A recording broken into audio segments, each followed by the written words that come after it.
Good morning student. आज हम शुरू करने जा रहे हैं क्लास 11th का केमिस्ट्री का सिलेबस 2021 की फ़र्स्ट क्लास। तो देखिए, सबसे पहले हम शुरू करेंगे फर्स्ट यूनिट से। तो जो केमिस्ट्री की फ़र्स्ट यूनिट है वो है आपके some basic concepts of chemistry. कि जब भी आप केमिस्ट्री को पढ़ोगे उससे पहले आपको उसके कुछ बेसिक कंसेप्ट्स का पता होना चाहिए। जब आपको बेसिक पॉइंट्स का पता होगा तभी आप केमिस्ट्री को क्या कर सकोगे, अच्छे से समझ पाओगे। तो देखिए, सबसे पहले केमिस्ट्री क्या होती है। केमिस्ट्री की अगर हम बात करें तो जो केमिस्ट्री है वो साइंस की एक ऐसी ब्रांच होती है जिसके अंदर हम मैटर की स्टडी करते हैं। ठीक है, मैटर की स्टडी करते हैं। साइंस की ऐसी ब्रांच जिसके अंदर हम मैटर के बारे में पढ़ते हैं उसको हम बोलते हैं केमिस्ट्री। अगर और भी डिटेल्स में अगर हम इसकी डेफिनेशन पे जाएं तो केमिस्ट्री क्या होती है। केमिस्ट्री जो है वो साइंस की एक ऐसी ब्रांच है जिसके अंदर हम स्टडी करेंगे कि जो ये मैटर है ये कैसे बना है, इसके कंपोजिशन के बारे में कि ये किस किस चीज़ से मिलके बना है। दूसरा हम पढ़ेंगे इसके स्ट्रक्चर के बारे में कि जो मैटर होगा उसका स्ट्रक्चर कैसा होगा। और तीसरा हम पढ़ेंगे इसकी प्रॉपर्टीज़ के बारे में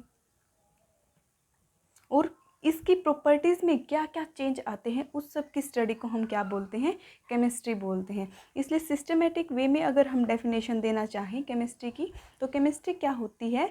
chemistry is defined as the branch of science which deals with the study of composition, structure and properties of matter and the changes, जो चेंज इसकी प्रॉपर्टीज़ के अंदर आते हैं उसकी स्टडी को हम क्या बोलते हैं, केमिस्ट्री बोलते हैं। देखो, तो केमिस्ट्री की डेफिनेशन क्या होगी।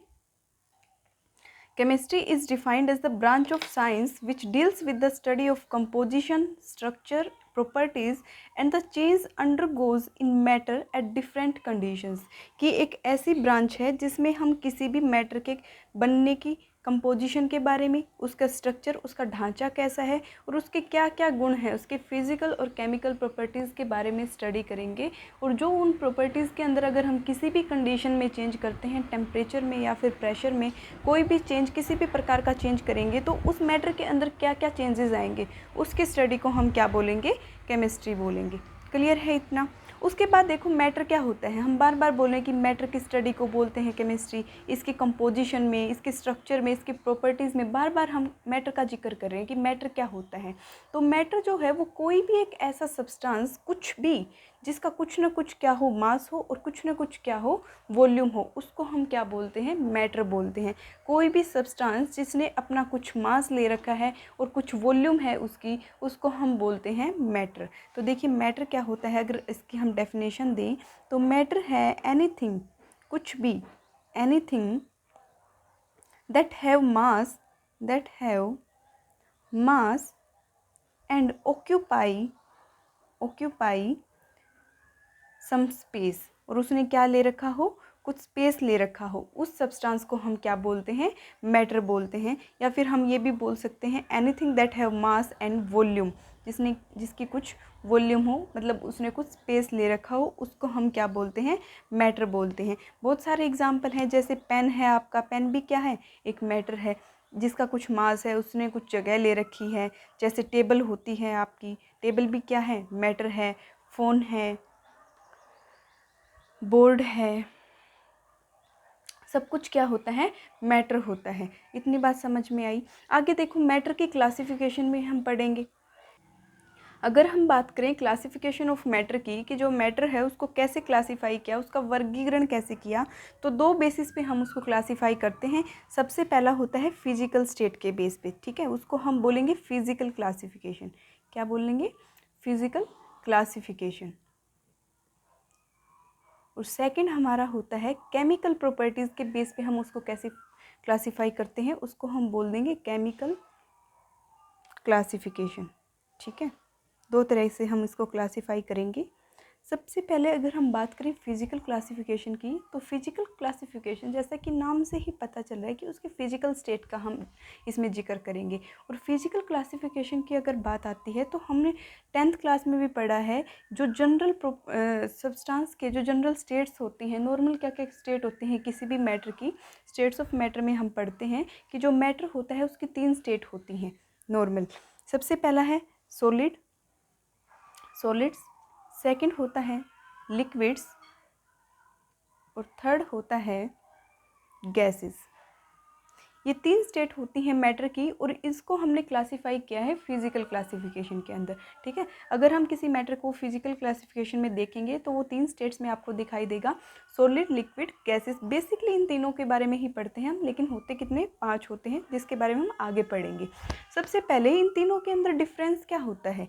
इन तीनों के जो कॉन्स्टिट्यूएंट पार्टिकल्स का मतलब है कि ये किस किस पार्टिकल से मिलके बने हैं, जिनसे वो मिलके बनते हैं उनको हम बोलते हैं constituent particles.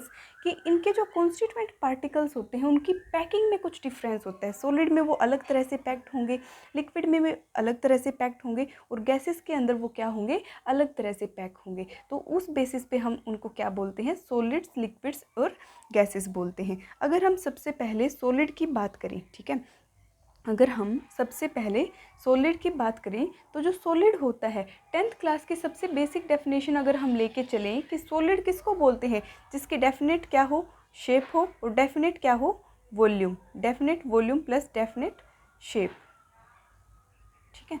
Definite volume plus definite shape अगर है किसी भी मैटर की तो उसको हम क्या बोल देते हैं, सॉलिड बोल देते हैं। कि एक ऐसा सब्सटेंस जिसकी डेफिनेट वॉल्यूम हो और डेफिनेट शेप हो, उसको हम क्या बोल देंगे, सॉलिड बोल देंगे। एग्जाम्पल क्या है, जैसे वुड है आपका, लकड़ी है, लोहा है, गोल्ड है, ये जनरली किस फॉर्म में पाए जाते हैं, सॉलिड स्टेट में ये पाए जाते हैं। इस वजह से हम इनको क्या बोल देंगे, सॉलिड्स बोल देंगे। दूसरा, अगर हम लिक्विड्स की बात करें तो लिक्विड्स में भी क्या होता है, इसकी जो वॉल्यूम होती है वो तो डेफिनेट होती है, लेकिन जो शेप होगी वो कैसी होगी, इनडेफिनेट होगी।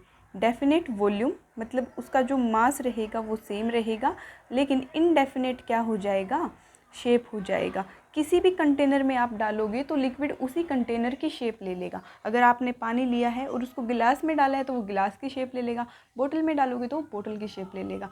इसी वजह से जो लिक्विड होता है उसकी जो शेप होती है वो कैसी होती है, इनडेफिनेट होती है, जबकि वॉल्यूम क्या रहेगी, डेफिनेट रहेगी। एग्जाम्पल में आप ले सकते हो, मिल्क ले लो, वाटर ले लो, पेट्रोल ले लो, कुछ भी ले लो, ठीक है, जो भी लिक्विड फॉर्म में पाए जाते हैं।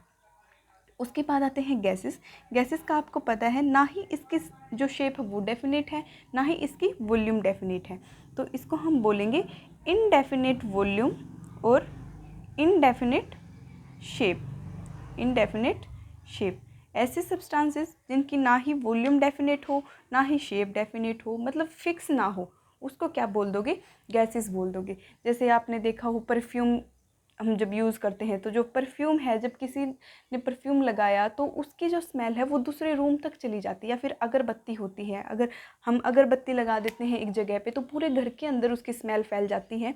इसी वजह से हमने बोला कि उसकी जो वॉल्यूम है वो क्या है, इनडेफिनेट है। मतलब ऐसा नहीं है कि अगर हमने अगरबत्ती यहाँ लगाई है एक रूम में तो वो सिर्फ उसी रूम तक स्मेल आएगी उसकी, ठीक है, तो उसकी जो स्मेल है वो फैलती है। तो इसका मतलब वॉल्यूम क्या है कि उसने कितना एरिया कवर किया है, तो उसका जो वॉल्यूम होता है वो क्या होता है, इनडेफिनेट होता है। उसी तरह से उसकी शेप होती है। अगर वॉल्यूम इनडेफिनेट है, वो फैल रहा है अलग अलग जगह पे, तो उसकी शेप भी क्या होगी, इनडेफिनेट होगी। अगर हमने थोड़ी सी गैस को बोतल में डाला तो वो पूरी बोतल में फैल जाएगी। अगर उसी गैस को हमने किसी स्क्वायर बॉक्स के अंदर डाला तो वो स्क्वायर बॉक्स की क्या ले लेगी, शेप ले लेगी। इसी वजह से हमने बोला कि जो गैसेस होती हैं उसकी ना ही तो वॉल्यूम डेफिनेट है और ना ही उसकी शेप डेफिनेट है। तो ये तो थी आपकी बेसिक पॉइंट्स जो आपने क्लास 10 तक पढ़े हैं सॉलिड, लिक्विड, गैसेस के बारे में, इनकी बेसिक डेफिनेशन। दूसरी बात, इनमें क्या क्या डिफरेंस होता है। सबसे पहला डिफरेंस हमने बोला था कॉन्स्टिट्यूएंट पार्टिकल्स का। अगर हम सॉलिड्स की बात करें, अगर हम सॉलिड्स की बात करें तो जो सॉलिड्स के पार्टिकल होंगे, कॉन्स्टिट्यूएंट पार्टिकल्स को दिखाते हैं हम, कुछ इस तरह से पैक्ड होते हैं। अगर हम सॉलिड की बात करेंगे तो जो कॉन्स्टिट्यूएंट पार्टिकल्स होंगे वो बहुत ही क्लोजली पैक्ड होंगे। कैसे पैक्ड होंगे, क्लोजली पैक्ड होंगे। उनके बीच में डिस्टेंस जो होगा वो बिल्कुल ही नहीं होगा, ना के बराबर उनके बीच में डिफरेंस होगा। तो हम क्या बोलेंगे कि जो कॉन्स्टिट्यूएंट पार्टिकल्स के बीच में डिफरेंस है वो क्या होता है, ना के बराबर होता है। और क्योंकि वो बहुत ही क्लोजली पैक्ड होते हैं तो ये मूव तो कर ही नहीं सकते, मूवमेंट तो इनमें हो ही नहीं सकती, तो वहाँ पे कोई भी मूवमेंट नहीं होती और वो एक परफेक्ट ऑर्डर के अंदर लगे हुए होते हैं, ठीक है। वहाँ पे क्या नहीं होती, मूवमेंट नहीं होती। इसका मतलब वो क्या कर सकते हैं, सिर्फ और सिर्फ वाइब्रेशन कर सकते हैं, ठीक है। वहाँ पे क्या होता है, वाइब्रेटरी मोशन होता है, वाइब्रेटरी मोशन होता है, वहाँ पे उन पार्टिकल्स का कोई भी मूवमेंट नहीं होता, वो सिर्फ वाइब्रेशन कर सकते हैं, ठीक है। उसके बाद हम पढ़ेंगे लिक्विड के बारे में। अगर हम लिक्विड की बात करें तो लिक्विड के जो पार्टिकल होते हैं वो इन कंपैरिजन टू सॉलिड थोड़े से लूजली पैक्ड होते हैं, इस तरह से पैक्ड होते हैं, ठीक है, लूजली पैक्ड होते हैं। तो उनके बीच में क्या होता है, डिस्टेंस होता है, और डिस्टेंस होगा तो वो क्या कर सकते हैं, एक दूसरे से थोड़ा दूर दूर मूव कर सकते हैं। इसी वजह से इसके अंदर क्या होती है, फ्लूइडिटी होती है। क्या होती है, फ्लूइडिटी। कि जो लिक्विड होते हैं वो सारे के सारे क्या होते हैं, फ्लूइड होते हैं, वो बह सकते हैं।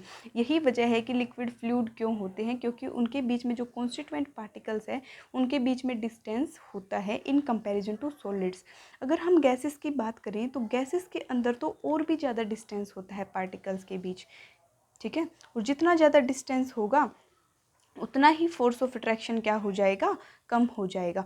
Force of attraction, force of attraction का मतलब क्या है, फोर्स ऑफ अट्रैक्शन का मतलब है कि इन दोनों पार्टिकल्स के बीच में एक दूसरे को अट्रैक्ट करने में कितना फोर्स लगा है। अब जब ये दोनों पार्टिकल्स काफ़ी दूर हैं तो इनके बीच में फोर्स ऑफ अट्रैक्शन भी क्या होगा, कम होगा, ठीक है, लो होगा, इनफैक्ट वेरी लो होगा, ठीक है। इनके अंदर फोर्स ऑफ अट्रैक्शन हाई होता है, इनके अंदर मॉडरेट होता है, सॉलिड से कम होता है, लेकिन गैसेस से ज़्यादा होता है। जबकि गैसेस के अंदर फोर्स ऑफ अट्रैक्शन सबसे कम होता है, क्योंकि जो पार्टिकल्स हैं काफ़ी दूर दूर होते हैं, और इसी वजह से गैसेस की जो वॉल्यूम होती है वो कैसी होती है, इनडेफिनिट होती है, और जो शेप होती है वो भी क्या होती है, इनडेफिनिट होती है। तो ये थी आपकी मैटर की फिजिकल क्लासिफिकेशन, जिसके अंदर हमने स्टडी किया है सॉलिड्स, लिक्विड्स और गैसेस के बारे में, ठीक है। इससे नेक्स्ट वीडियो में हम पढ़ेंगे केमिकल क्लासिफिकेशन के बारे में। केमिकल क्लासिफिकेशन किस बेस पे होती है, इनकी केमिकल प्रॉपर्टीज़ के बेस पे होती है, ठीक है। अब आपको यहाँ पे आपने पढ़ा है सॉलिड, लिक्विड और गैस। उसके बाद आपको एक क्वेश्चन देती हूँ मैं, आपको कल क्लास में एक क्वेश्चन करना है कि what is the difference between gas and vapour. Question of the day क्या है, क्वेश्चन ऑफ द डे है what is the difference between, what is the difference between vapour and gas. ये question आपको try करना है खुद से। कल इसी क्वेश्चन से हम क्लास को शुरू करेंगे। Thank you students, keep studying.